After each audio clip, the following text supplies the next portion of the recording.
What's the Church of Scientology so afraid of? This is SPTV. Welcome back, everybody. I hope you're not getting sick of too much AA run and too much SPTV, but this is a video we had to get done today. I'm joined today by former Scientologist, former staff member, former Scientology auditor, Chris Malin. How are you doing, Chris?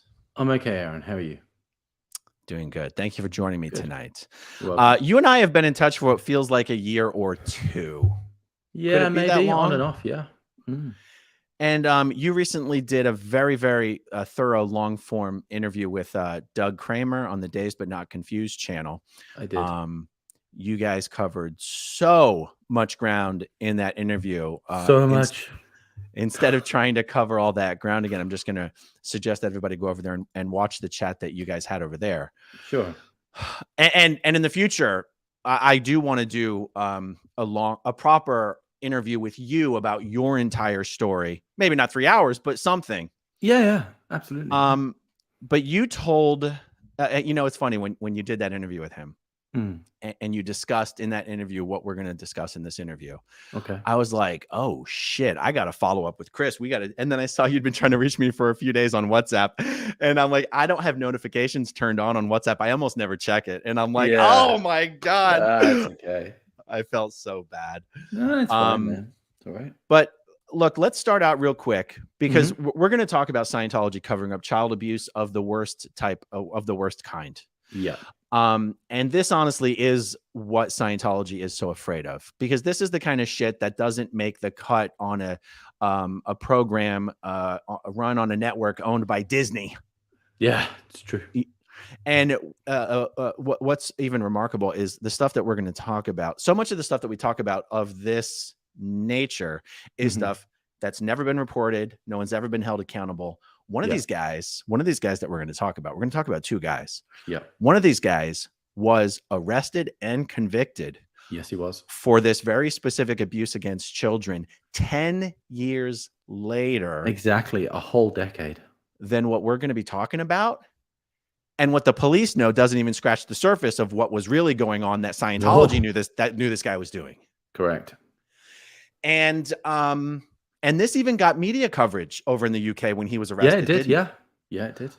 You sent me, when you told me, you had texted me some of the information. I said, and you said that he had been arrested and convicted and tried and convicted and everything, or maybe he pled guilty.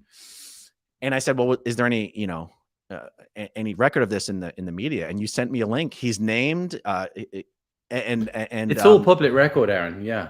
So it's not like I'm doing anything untoward or, it's that's all public right. record. And one of the guys we're going to be talking about is the guy in the thumbnail of this video. His name is Peter Fry. Yeah.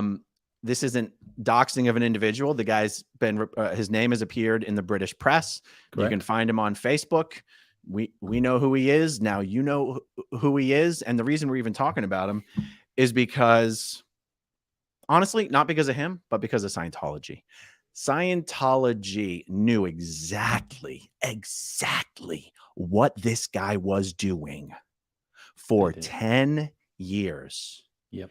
And very specifically chose not to report him because he was giving them a lot of money. Correct.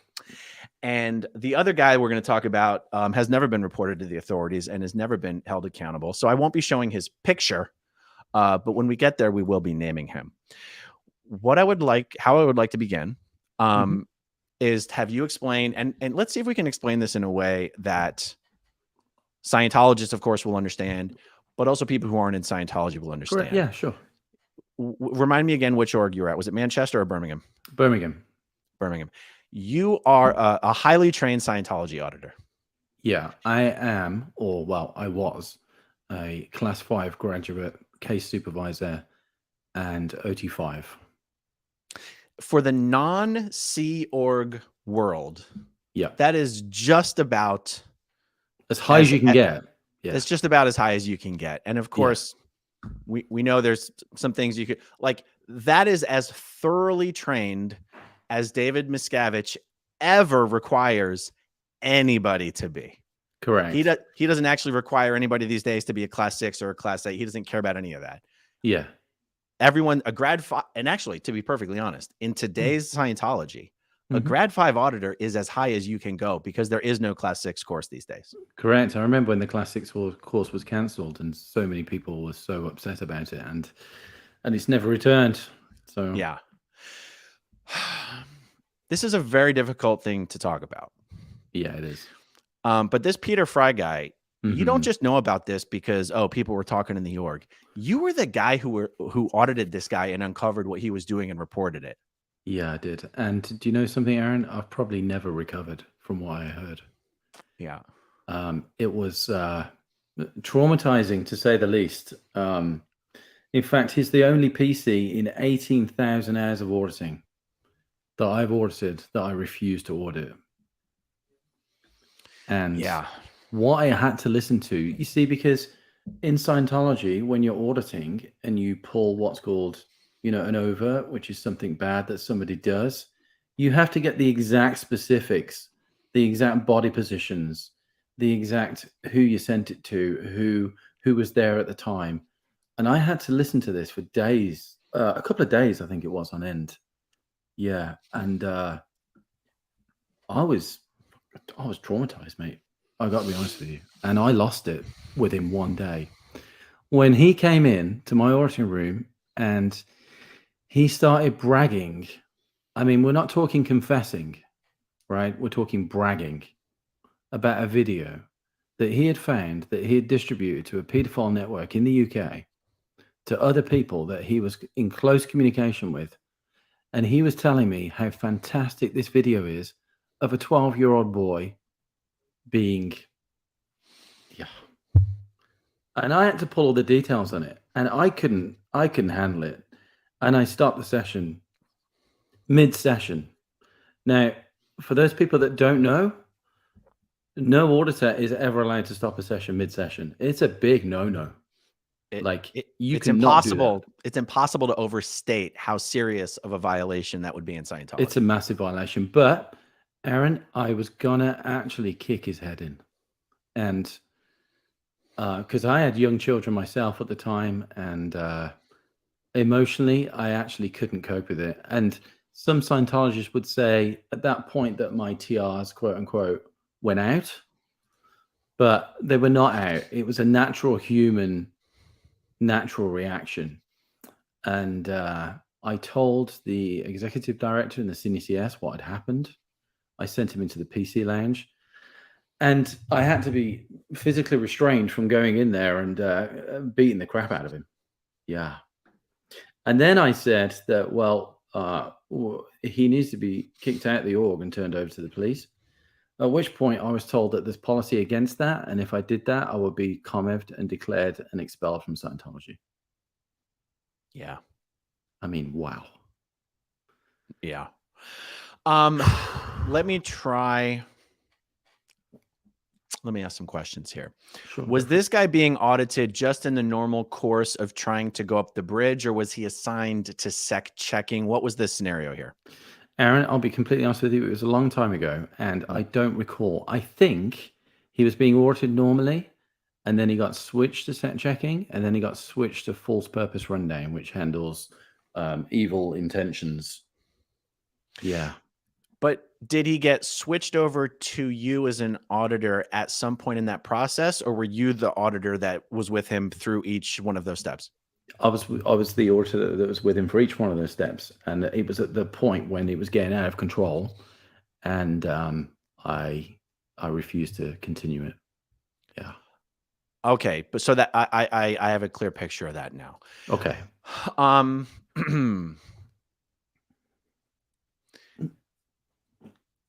So I'm trying to paint a picture for the people who truly are in my mind, I'm thinking of people watching this video who have no prior real understanding of what we're talking about or how Scientology works or anything. And sure. What's interesting to me is that for someone to understand how Scientology, because the way you just described it, somewhere along the line here in some auditing session, something he said raised a red flag to the case supervisor, and they decided, this needs to be an area we pay particular attention to.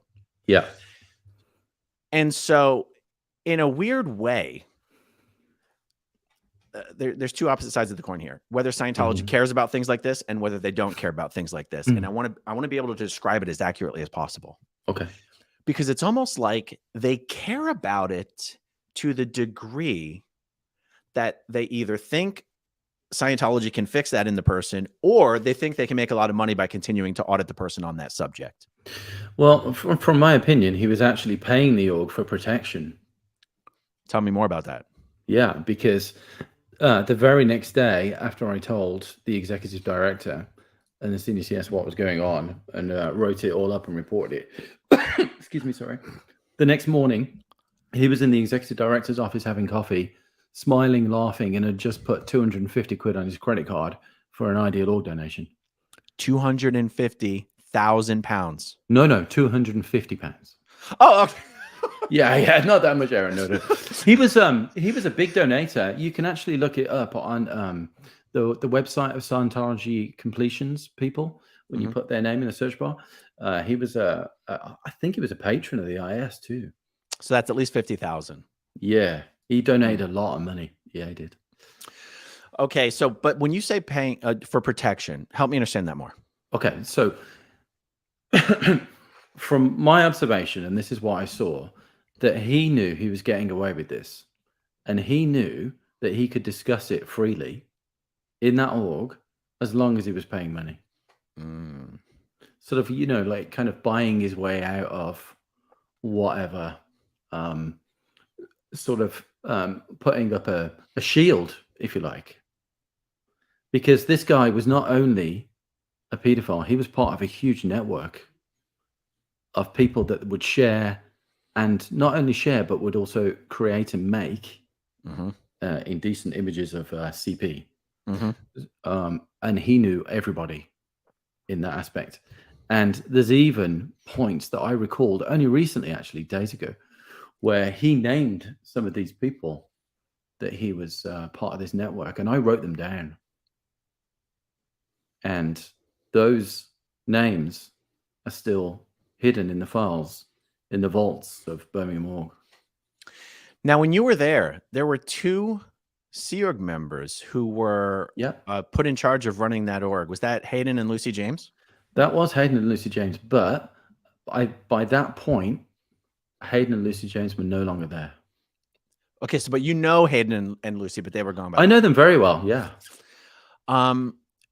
Who was the executive director at that time? At the time after that, it was a woman called Rachel. Do you remember her last name? She got married and changed it, and I can't remember the name that she got married to. Okay, so she was the executive director. Who was the senior CS? That would be Dave Salter. I know Dave Salter. Oh, do you? Oh my God. From Flag. Oh my God. I had my fair share of run-ins with him throughout my entire time as an auditor, and we didn't have a great relationship at all. By the way, you want any proof for how small Scientology is? A guy in Clearwater, Florida knows the senior case supervisor in Birmingham. That's right. Who else at the org knew about this? The ethics officer at the time. I can't remember the name of the ethics officer because we had so many ethics officers. I mean, it was 1 month it was one guy, then 3 years later it was another guy, and then they would last 6 months. And it just kept chopping and changing. So I actually can't remember who the ethics officer was at the time, but that would be the other person that would know about it, and that would be it. Yeah. Okay. Yeah. Did the director of special affairs get involved in this? That's a great question, and I think maybe they should have.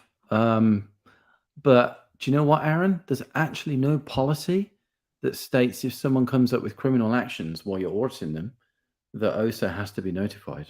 It's true. It's not in the policy. It's become kind of like baked in procedure, but it's not in any policy. It's not in any policy. So no one, the whole sort of environment is to keep it contained as much as possible.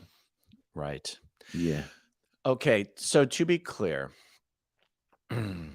so this comes up. I remember you saying in the interview with Doug, that this guy was, correct me if I'm misremembering, in some ways he was one of the heads of this ring, or is that not how the ring was working? It is how the ring was working. He was the major distributor. Right? Unbelievable. He was. And I've spoke to the police since I've been out about this. Say it again. I spoke to the police since I've been out of the Church of Scientology. Since I got declared, I spoke to the police about this. You did. That's I what I really wanted to know. I'm sure you did. I mean, what did they say? What did they say? Okay, so they delved into his case quite hard with me on the phone. And we have in the UK something called the Crown Prosecution Service. So how the justice system works is that the police form a case, they build evidence, they present it to the Crown Prosecution Service, who then decide if it should go to trial. Mm-hmm. Right? So the CPS is sort of like the middleman between a judge and the police. Okay. And the police could only find enough evidence for the points that he was charged for. Because Scientology has all the evidence. They do. It's in the org. Did the people that you spoke to comment on whether there was any version of reality or any dimension in which they had jurisdiction to go ask for those files? They did and they didn't. They were kind of skirting around the edges a little bit on it, because I spoke to them and I said, look, I'm going to go public about this because for me, it was the one thing in my time in Scientology that I felt massive guilt, like huge, for not having done anything about it. So they said they understand the church and people speaking out. And in fact, she even stated to me that if they do anything, just come back to me and we've got you back. Mm. Right. So she offered me, police protection if I do need it. But in terms of them going into Birmingham org and taking those folders and ethics interviews and whatever, she didn't mention anything about that. Right. Okay. Was this guy actually creating his own material, if you know what I mean? Yes, he was. And he was charged with one count of doing that. He was officially charged with that? Yeah. If you look at the actual press release, it says he was charged with the making of indecent images. Not only distributing and making. And this is what I want everyone to fucking know. Yeah. Because even in my Scientology experience, I'm aware of people being found viewing such things. And those people he was not just viewing. Those people are usually just disappeared overnight. Yeah. And I'm sure there's plenty of people in Scientology and the Office of Special Affairs who can justify that because they go, well, he wasn't actually doing anything. This son of a bitch was creating his own videos with and guess what? children. I will leave that to the viewer's imagination. I'm not even going to repeat it. Yeah. And Scientology, the executive director of that org, knew he was doing this. You were threatened with declaring expulsion if you reported it to the authorities. And they continued taking his money. And willingly, and for over a decade. And even though this guy was declared, arrested, convicted, was he even declared a suppressive person? This is the thing. I was declared a suppressive person 3 years ago, right? And I've never done anything like that. And I would never dream of doing anything like that. This guy, as far as I know, he may have got what's called a type B declare, which is like if someone's committing criminal actions, they're not allowed to go in session until they stop committing criminal actions. He may have got that. But in terms of a COMEF and expulsion from the church, not while I was in. That's right. And that's being when he says a type B declare, that's not like a declare suppressive person type B. That's declared a potential trouble source type B. By the way, there's some speculation in the comments as to whether by creating we just mean he's editing stuff together. No, this guy was videoing his own actions with kids. And Scientology knew about this. The reason I wanted to highlight this, I've never heard of this before. Wow. Ever. Well, neither had I, and I was pretty mortified, I have to be honest. And, I get asked a lot whether the incidence of certain things in Scientology is greater than the incidence of such things in society at large. And you never know, because all we have is anecdotal stories here and there. But Scientology in Birmingham's a pretty goddamn small group of people. It's tiny. It's and nothing. And this isn't even the only instance of this happening in Birmingham. What can you tell me? What can you tell me about Mick Sandu? Mick Sandu, yeah. So he was a pre-clear of mine, former pre-clear, who was he was sexually abusing his son on a regular basis, and yeah, and he sort of continued on lines in the org for quite some time, even after that. And I got reassigned from him, and someone else started auditing him because I didn't really want to. I thought it was wrong morally, but it comes down to the point where this group think that their policies supersede law, right? And they really don't, actually. Like when you step out of it and you take a deep look exteriorly from what the policies state and what the normal moral code of living in society on planet Earth kind of is, they think that their law is higher than the actual law. So for them, it was nothing. It was just like, this guy's just got another withhold. He's committing continuous overts. So let's case supervise his PC folder and program it in such a way as he'll start committing continuous overt acts, molesting his kid. Now, what confuses me is because usually in the world of Scientology, well, shit, there's several ways to excuse this shit in Scientology, but usually it's paying public who, are a source of revenue. Wasn't Mick one of the core supervisors? Wasn't he a staff member? No, he was not a staff member. No. Oh, okay. He was public. Okay. Yeah. But wasn't his wife a staff member? She was, yes, she was. And his brother, yeah. The some of the info you discussed in the interview with Doug, that was like, so you would audit this guy. He would get off his overt of doing this to his son in session, and then he would go home and do it again that night. Correct. What did Scientology ever do about this guy? I think, from what I can recall, this got so bad that they started. I think they put him on a sec check program, and then he did that sec check, and then he ended up on objectives, which is processing or like touching the walls and things like that to bring him back to present time, because the CS determined that he's molesting his poor kid because he's not in present time, which is just disgusting. Now, when Scientology says, as they've said so many times to the press these days because of all the lawsuits that they're facing, that there's no policy in Scientology preventing people from reporting members to the authorities. It's a lie. Then how do you explain why you didn't report these people? Well, I mean, it's a rhetorical question. I know. But not declared a suppressive person for serially abusing his own child. Yeah, and he went to jail. Mick went to jail. Mick went to jail. He did. Yeah, he did. How did that come about? That came about because one day he sexually abused his son, and his son beat the living crap out of him, and told his mom and went to the police. His son went to the police, or with the mom's cooperation? Yeah. Wow. Yeah. So now I got to ask, did she get declared for cooperating with the police against her husband? No. Thank God. Thank God. She's a lovely woman as well. Or maybe not thank God, because she's probably still in Scientology. No, she's not. Oh, she's out? Okay, well then thank God.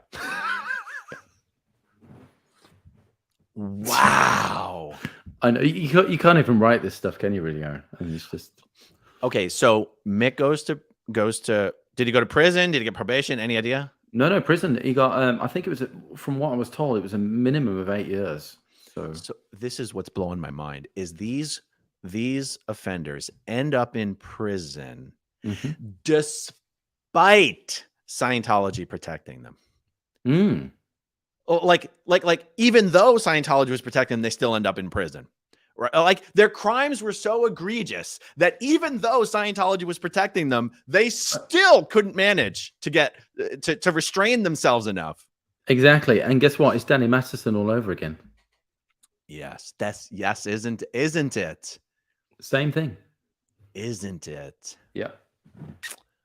Wow. Hmm. So here's the, oh man, is it too much to expect someone like Mick, especially if he's, I don't know, he's out of prison or whatever, to contribute to the exposure of how Scientology covers this stuff up, or is that just is that expecting way too much? I mean, he's already, let's just theoretically say he's done his time, he's out of prison. I mean, Yeah, it's still a disgrace, but it is. Is it too much to expect him to come out and say, look, this is what I did, it's horrible, I'm a piece of shit, I've served my time, but let me confirm that Scientology does not report things like this to the authorities? I don't know. I mean, he may do. I have no contact details for him or anything, but is there a list of such people in the UK like there is in the US? They call it the sex offender list. You have to like introduce yourself to your neighbors. Oh, and yeah, shit. yeah. Both Pete Fry and Mick are on the sex offenders register. Yeah. Well, I got to be honest. Even if you wanted to come on my channel and do a video like that, I don't think I would do it. So I wouldn't blame you. Yeah, it's not good. So, but the thing is, what shockens me is that Birmingham is a very small org, right? And this is the only like tiny bits of information that we've got from this. What's it like in the rest of the world? Yes. I mean, yes. It's. I think this is a lot bigger than what we think it could be. I want to sort of mention, give a shout out to Serge Del Mar, and he seems a good guy. I've watched a few interviews with him. Yeah, he's he's similar, high trained auditor like me. A good persona, nice guy. Yeah, I mentioned him in his channel because he tends to have more of a focus on this particular aspect of Scientology abuse, and because he experienced it. And so much of the sec checking that he did on people was related to stuff like this. I see. Whereas I don't have so much of a focus on it just due to the fact that I didn't experience that. And my exposure to that kind of stuff in Scientology was limited to hearing about someone, like there was one SEERG member in particular I can remember who, when I was at ASHO, he was the Tech Films IC. And he was a very weird guy. Like you knew right off the bat, like this guy is not right. You can always tell, can't you, really? But because his statistic was like, there's some checklist of items that Tech Film ICs have. And it's one of those stats where it's a percentage stat. So his stats were at 100% every week. Yeah. So he was declared in a condition of power by Golden Era Productions. Wow. And you're like, yeah, but there's something wrong with this guy, right? Like you can tell there's something wrong with this guy. Anyway, disappeared overnight because it was found that this weirdo somehow had a smart device and was watching CP in the Tech Film room whenever he could. Yeah. That's like the limit of my exposure to this kind of shit. Or someone's being sec checked because they're about to be declared, and I guess for some reason they just wanted to know every little detail about everything they did before they declared him. You kind of like, if you're going to declare him, why do you want to know all the details? But that's where Serge talks about monetizing abuse. I see. They know that someone's abusing their kid. Even in an example where they're going to declare this guy a suppressive person, they're like, but not before we charge him for $30,000 worth of sec checking, and then we'll get rid of him. But we won't report him to anybody. But we just want we just want to monetize the abuse as much as possible. Okay, so we spoke about Pete Fry. We spoke about Mick Sandu. I did not realize they had both already gone to prison. That does make me feel a little bit better about all this, to be honest. Do you know what, Aaron? After I got declared, it took me. So I got declared in 2021. It took me 2 years to even Google Pete Fry's name, because had he have not been convicted or discovered, I would have felt awful. And it was a real process of facing up to it. And one day I was just sitting. In fact, I was sitting here and I Googled his name. And I found that had been caught and charged and arrested The relief I felt, you have absolutely no idea. I mean, just it was like a wave of relief. I'm like, oh God. But then I started to feel guilty because it was 10 years bloody later after, I'd discovered all this. So God knows what happened in those 10 years. Yeah, it's true, right? Yeah. It's true. Bad. It's bad. And I think it's just worth explaining to anyone who's not already familiar with Scientology's policies that, I personally don't believe that Scientology turns people into child abusers. But if you are already someone who is inclined to do that, prone to do that, wants to do that, has a drive to do that, Scientology gives you every justification in the fucking book to do it. And I'm talking about Scientology's belief that there's no such thing as children. Yeah. We are all immortal spiritual beings occupying bodies. A 5-year-old is someone who 6 years ago was a 70-year-old man. I know. And it's like that bit in Science of Survival where Aaron Hubbard talks about how a young girl recalls a passionate kiss. You know that section in Science of Survival? I do know that section. Yeah. And I think that was taken out when it was rehashed. I'm not quite sure. Don't quote me on that, but yeah, it's strange. Yeah.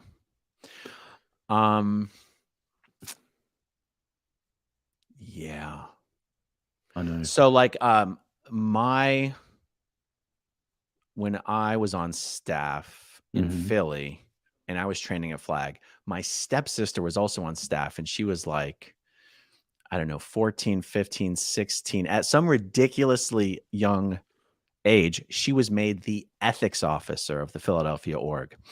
And the FBO, the flag banking officer, Philadelphia, his name is Eve Martin. That's YVESMARTIN. Eve Martin lives in Clearwater now. Yeah. He was maybe in his 30s. And let's say that my stepsister was maybe 15. Maybe she was 16, but it was a completely inappropriate age. I'm going to say 15. And Eve started a sexual relationship with her. Wow. And my mom and my stepdad, so my stepsister's dad, they were furious. They were absolutely furious. Yeah. But the ethics officer of the org was one of the people who told my mom and my stepdad that they were basically being out KSW. They were not applying Scientology by being so upset over something when Scientology says we are not our physical bodies. And aren't you sort of buying into the WOG way of thinking? Like these are both two upstat productive staff members who are on purpose and ethical and forwarding the aims of Scientology. And for you to be so fixated on the age of these people's physical bodies shows that you're not really applying Scientology to this. You're applying WOG world methods of thinking. For those who don't know, WOG is the Scientology word for a non-Scientologist. That's crazy. Yeah. Julie A says, I went to college with an Eve Martin, lived in the same dorm. Julie, Eve Martin did go to college. He's actually French Canadian. His mom, but I don't think he went to college in Canada. He's of French Canadian descent. But anyway, he spent most of his life in Philadelphia. He was the general manager of Brasserie Perrier and Le Bec Fin. There's a restaurant group that owned those two Michelin star restaurants. And yeah, so if that helps determine whether it's the same Eve Martin, you let me know. But Eve is still in Scientology, lives here in Clearwater, married, kids, all that stuff. My stepsister's not in. Our parents have long since divorced, but they're not. She's not in Scientology anymore. I'm mentioning that just as an anecdote for even when you're talking about post-pubescent people, right? You're young teenagers. I'm sorry, I'm being a little long-winded about this. I've never heard a Scientology official justify sexual activity with young children. I want to be clear about that. It's never been justified, no. But the reason I'm telling the story about my stepsister is because this was a case of Scientology officials absolutely defending inappropriate underage sexual relationships. Right. And that's what I wanted to be crystal clear about. Oh, I think it's pretty clear. Yeah. And that happens all the time in the Sea organization. I'm sure. That's right. So this started because I called out, I wanted to shine some light on Serge Delmar and his YouTube channel, because he does very much focus on this particular subject. And yeah, so I wanted to call him out for that. Guys, I don't anything else we need to discuss on this, or is that I think we're okay, Aaron. Yeah. All right, guys. So at some later time, we'll do a proper interview about Chris Malin's story, how he got into Scientology. I really want to talk to you about the golden age of tech and the golden age. I was going to bring that up. I want to talk about the golden age of tech 2 rollout. Yeah, I've got a lot of stuff about that. Yeah. Yeah. So, guys, thank you for tuning in. Wanted to keep it dedicated to this one particular subject so that it would get as widely viewed as possible, and not try to combine it with like a absolutely life story. Yeah. Who wants to listen to my life story? It's boring. Plus also there's a 3-hour interview on Doug's channel that you can watch as well, you know. Yeah, just search Chris Malin, Dazed But Not Confused. You'll see a fantastic interview. If you've got 3 hours worth of free time. A lot of people do. Yeah, it's true. Oh, by the way, Chris, I watch YouTube videos on 2x speed. It saves a lot of time. Oh, that's a good tip. I'll have to remember that one. All right, guys. Thank you for watching. Thank you to everyone who watches until the very end, and we'll talk to you soon.